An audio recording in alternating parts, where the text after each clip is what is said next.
Hello students, रोज़ की तरह हम फिर आपके सामने हाजिर हैं फिजिक्स के एक नए टॉपिक के साथ। डियर स्टूडेंट्स, आज का जो टॉपिक है काफ़ी इंटरेस्टिंग टॉपिक है।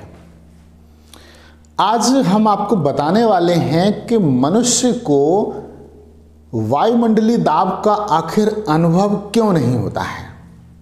मनुष्य को वायुमंडलीय दाब का अनुभव क्यों नहीं होता है।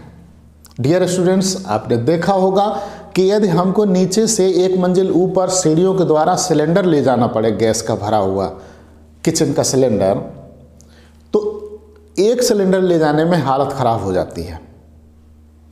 और आप अंदाज़ा लगा लीजिए कि वायुमंडल में हमारे ऊपर कितनी गैसें लदी हुई हैं, तो हमको इनके वजन का जरा भी एहसास आखिर क्यों नहीं होता है।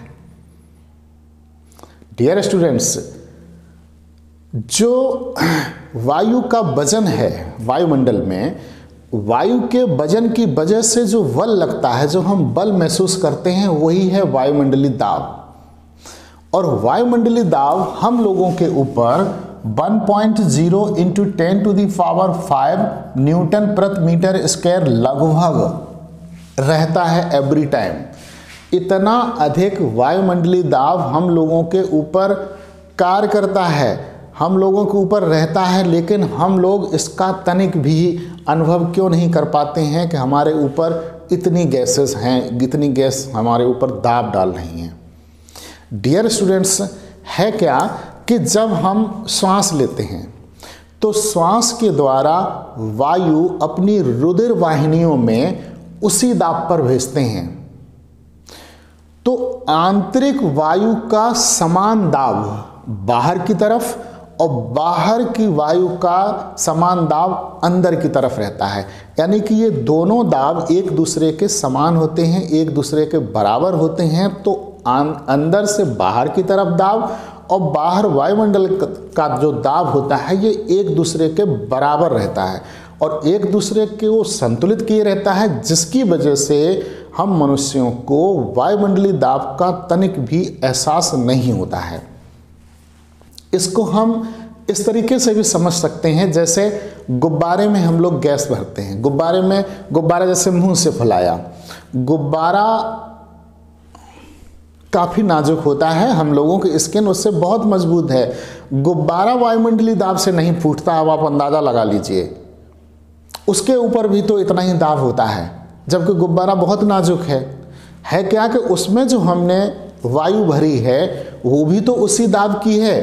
तो गुब्बारे के अंदर जो वायु है उसका दाब बाहर की तरफ, बाहर की वायु का दाब अंदर की तरफ रहता है।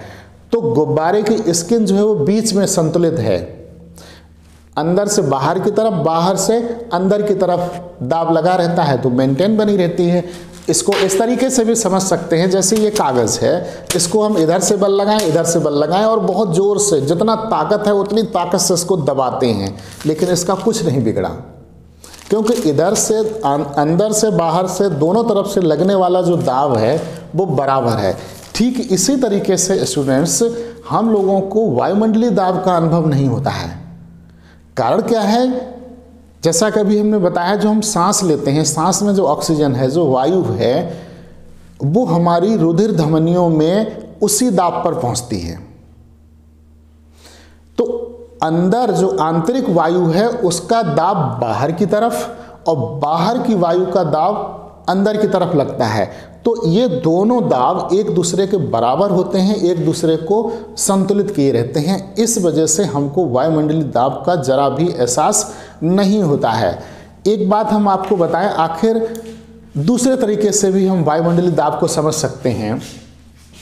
अगर हम समुद्र तल से और जहाँ तक वायुमंडलीय दाब है, जहाँ तक वायुमंडल है, समुद्र तल पर यदि हम 1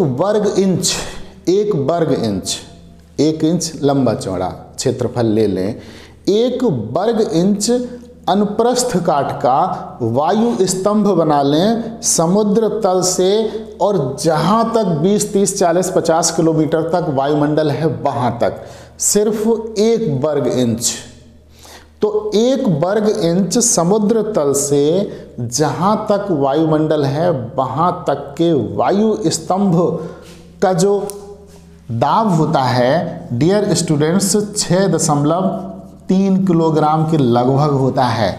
इसको आप ऐसे समझ सकते हैं कि हमारी स्किन के 1 वर्ग इंच पर जो प्रेशर है, जो दाब है, वो तकरीबन 6.3 किलोग्राम है।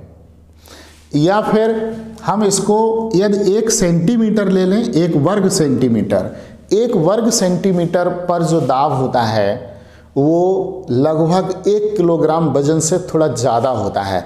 यानी कि समुद्र तल से वायुमंडल की ऊंचाई जहाँ तक है, जहाँ तक वायुमंडल है, तो समुद्र तल पर यदि हम 1 वर्ग इंच अनुप्रस्थ काट का वायु स्तंभ ले लें तो उतने वायु स्तंभ का वजन समुद्र तल पर वहाँ पर जो लगेगा वो लगेगा 1 किलोग्राम से अधिक। और कुल मिलाके जो वायुमंडलीय दाब हमारे ऊपर जो रहता है वो रहता है 1.0 × 10⁵ न्यूटन प्रति metre square. Dear students, video कैसा लगा, जानकारी हमारी कैसे लगी, कमेंट्स करके अवश्य बताएं। Thank you.